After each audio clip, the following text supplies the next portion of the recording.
OUGWEI beats. Intimate narratives.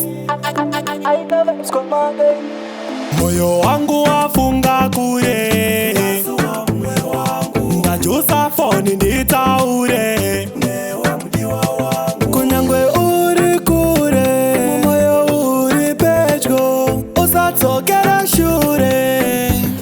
Akanditi zvabururuka itochitsoka mdendere, kana usipa ndimbosununguka saka handizvitendere. Unoenda chitsoka zvauchaita zvese ndozvidawo. Mbepe ndichimutaurira ari kufunga kuti ndiri kumunyebera, ndikati pane zvandafambira nofunga kuti pane wandikutaimira. Zuva randabva pasimba ndakamuudza kuti ndichanotora makore, svikanzi bebi ndasimba pasina mwedzi yakundibvunza ushandira here. Mbebi usataure sedistance, distance haife yakapedza love.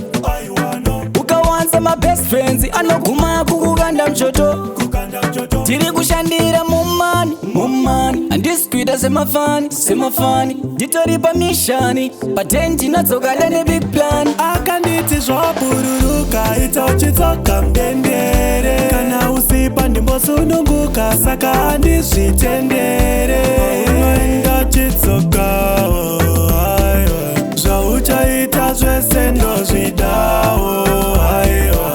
Tichaita vepedyo vapembere, saka nichila mudendere, kunotofambira bepa sebepa, udendere njere sejenjere.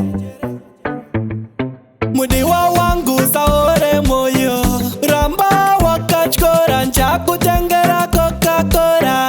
Usanzwe vanokushora vane godo rinotonhora, havafare vachikuona wakapfeka kadhiresi kane maruva marosi, wakapfeka katenesi kawakatenga tonasi. Mwe wangu akanditi zvabururuka itochitsoka mdendere, kana usipa ndimbosununguka saka handizvitendere. Unoenda chitsoka zvauchaita zvese ndozvidawo.